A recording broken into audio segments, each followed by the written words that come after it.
Movie की शुरुआत में हम बेन और टीना को देखते हैं जो कि एक यूट्यूबर है। इनका वीडियो बनाने का कॉन्सेप्ट बेहद अलग होता है। ये लोग ऐसा कंटेंट बनाना चाहते थे जिससे आज तक कोई यूट्यूबर ने नहीं बनाया था। तो ये लोग ऐसी जगह को एक्सप्लोर करते हैं जो बेहद अलग होती है। ये एक ओल्ड और हॉन्टेड बिल्डिंग में आए होते हैं जो कई सालों पहले लोगों ने वहाँ रहना छोड़ दिया था। वहाँ कई जगहों पर ग्राफिटी आर्ट बनी हुई थी। ये बिल्डिंग बड़ी डरावनी होती है। अब बेन इस बिल्डिंग को एक्सप्लोर करते वक्त इस बिल्डिंग की स्टोरी बताता है जहाँ एक नर्स थी पर उसने सुसाइड कर लिया था। पर सुसाइड करने से पहले उसने 7 बच्चों को जहर देकर मार दिया था। उसकी आत्मा आज भी इस बिल्डिंग में घूम रही थी पर उन लोगों को उनके कंटेंट के मुताबिक कुछ नहीं मिलता जिससे वो मिलियन व्यू पा सकते थे। अब कहानी 3 महीने आगे बढ़ जाती है जहाँ टीना पानी के अंदर अपनी सांसें रोकने की प्रैक्टिस कर रही होती है पर वो सिर्फ 1 मिनट 22 सेकंड तक ही अपनी सांस रोकने में कामयाब होती है। उसका टारगेट 3 मिनट तक सांस रोकने का था क्योंकि वो अपने अगले वीडियो को शूट करने के लिए स्कूबा डाइव पर जाने वाले थे। बेन टीना के घर उसको लेने आता है। अब ये अपने सफर पर निकल जाते हैं।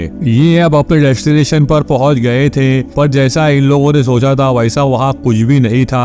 वहाँ टूरिस्ट की भरमार थी। बेन भी थोड़ा उदास था क्योंकि उस बिल्डिंग की वीडियो को अपलोड कर उन लोगों को कुछ ज्यादा व्यू नहीं मिले थे और जो जगह ये लोग सुनसान समझ कर आए थे उस जगह को टूरिस्ट ने पहले ही एक्सप्लोर कर लिया था। बेन अपना मूड सही करने के लिए वाइन लाने जाता है। वही उसकी मुलाकात पियर से होती है। बेन पियर से पूछता है कि क्या कोई जगह ऐसी यहाँ है जिसको आज तक किसी ने एक्सप्लोर नहीं किया है। जिस पर पियर बोलता है यहाँ एक ऐसा घर है जो बाढ़ के कारण पूरा पानी में डूब गया है और इस जगह के बारे में कोई नहीं जानता। बेन जल्दी से आकर टीना को इस घर के बारे में बताता है। टीना ये सुन थोड़ा नर्वस हो जाती है पर बेन का मानना था कि ये वीडियो अपलोड करने पर उन लोगों को मिलियंस में व्यू मिल सकते हैं। ये सब सुन टीना भी उसकी बात मान लेती है। पियर उन दोनों को लेकर उस लेक वाली जगह पर निकल जाता है जहां वो घर बाढ़ की वजह से पानी में डूब गया था। पर ट्रैवल करते वक्त पियर टीना को कुछ अजीब तरीके से घूर रहा था। थोड़ी देर ड्राइव करने के बाद पियर बोलता है कि आधा रास्ता उन लोगों को पैदल चलना होगा।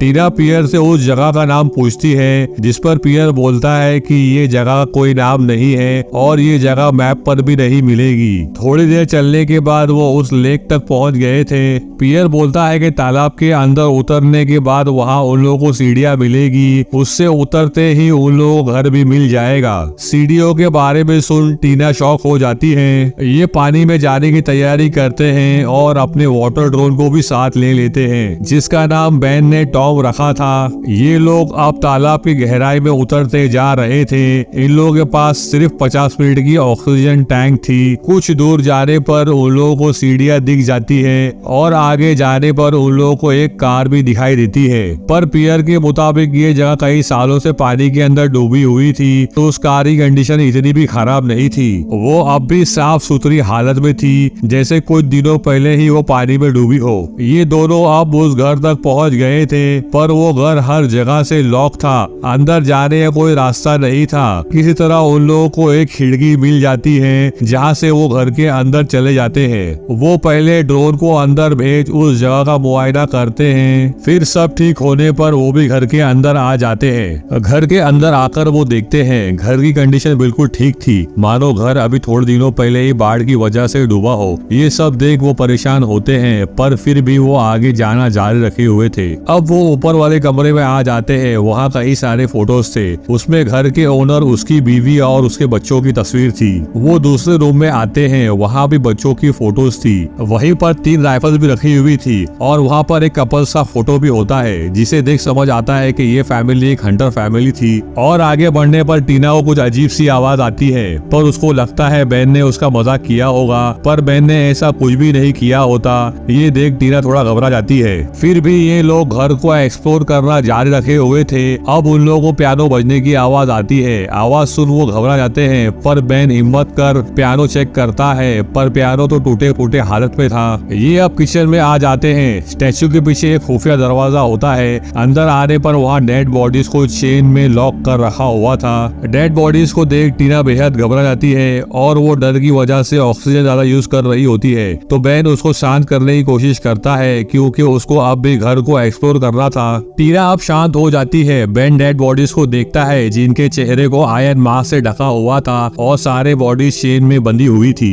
वहीं अचानक एक दरवाजा खुल जाता है। बेन उस रूम को एक्सप्लोर करने जाता है। उसके अंदर इंसानों के कटे हुए सर, हाथ और धड़ के ढेर सारे ऑर्गन्स रखे हुए थे। बेन ये सब देख घबरा जाता है। वो समझ जाता है ये घर ठीक नहीं है, तो ये अब जल्दी जल्दी उस घर से बाहर निकलने की कोशिश करते हैं और जिस रास्ते वो अंदर आए थे वहीं से बाहर निकलने की कोशिश करते हैं। जिस विंडो से वो अंदर आए थे वहाँ अब एक बड़ी कंक्रीट की दीवार आ चुकी थी। दीवार को देख ये दोनों बेहद घबरा जाते हैं। वही टीना को बेन के पीछे से आती हुई बेहद डरावनी लड़की दिखाई देती है, पर अचानक वो गायब हो जाती है। टीना बेन को बोलती है उसे किसी को देखा है, पर बेन अब भी उसकी बातों पर भरोसा नहीं करता क्योंकि उसने उस लड़की को नहीं देखा था। लेकिन बेन को भी थोड़ी देर पहले एहसास हुआ था कि कर्टन के पीछे किसी की परछाई दिखी थी, पर वहाँ भी कोई नहीं था। हड़बड़ी में वो घर से निकल रहे होते हैं कि टीना को फिश दिखाई देती है। टीना उस फिश का पीछा करती है क्योंकि उसको लगता है कि फिश उन लोगों को बाहर जाने का रास्ता दिखा सकती थी, पर वो फिश उन लोगों को उल्टा किचन में ले आती है जहाँ डेड बॉडीज थी। अब फिश भी गायब हो गई थी और बेन भी टीना से अलग हो गया था।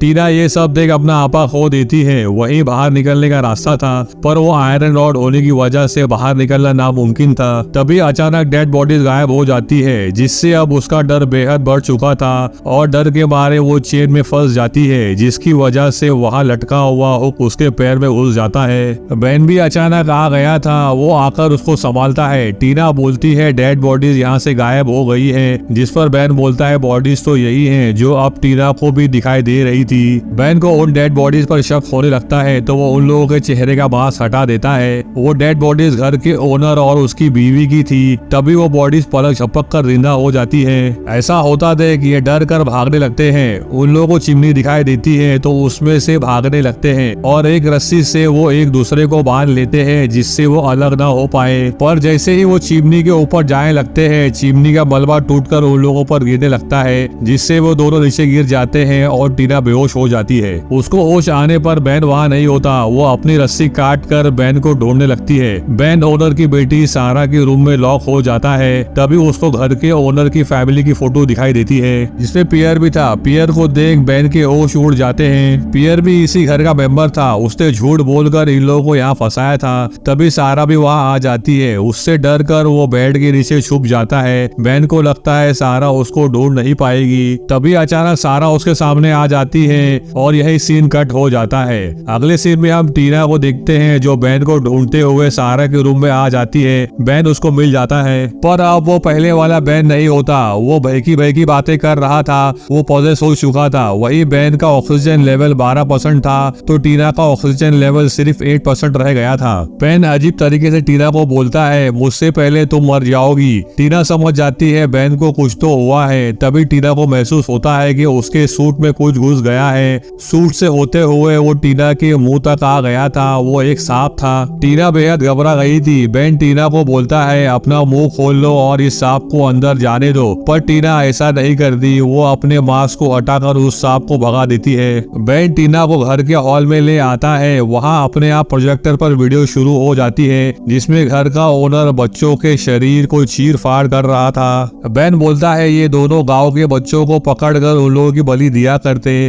पर एक दिन गांव वालों को सब पता चल गया था और बदले की आग में इन लोगों ने सारा को उससे कमरे मार दिया था। पर पियर भागने में सफल हो गया था, जिसके बाद लोगों ने घर के ओनर और उसकी बीवी को चेन से बांधकर लटका दिया था, जिससे उन लोगों की मृत्यु हो गई थी। टीना बोलती है ये सब तुम मुझे क्यों बता रहे हो? मैंने एक रास्ता ढूंढा है, हम वहाँ से बाहर निकल सकते हैं। पर तभी स्क्रीन को फाड़कर सारा बाहर आ जाती है। बेन बोलता है कि तुम भी मरकर हमारे साथ हो जाओगी, पर टीना ऐसा नहीं चाहती थी। वो भागने लगती है, पर बेन उसको पकड़ लेता है। टीना की ऑक्सीजन अब सिर्फ 2% ही बची थी, तो वो चाकू से बेन को स्टैब कर देती है। चाकू लगते ही वो नॉर्मल हो जाता है, पर सहारा पीछे से आकर उसको उसी चाकू से मार देती है। ऐसा होता देख वो रोने लगती है, पर उसके पास भी अब ज्यादा टाइम नहीं था। वो भागने लगती है, लेकिन सारे मिलकर उसको पकड़ लेते हैं। अब उसका ऑक्सीजन लेवल बिल्कुल खत्म हो चुका था। वो सारे इक्विपमेंट को निकाल कर भागने लगती है। जो सांसें रोकने की वो प्रैक्टिस कर रही थी, वो उसकी मदद से पानी से बाहर निकलने की कोशिश कर रही थी। उसको रास्ता भी मिल जाता है। वो अपनी पूरी कोशिश कर बाहर निकलने वाली होती है।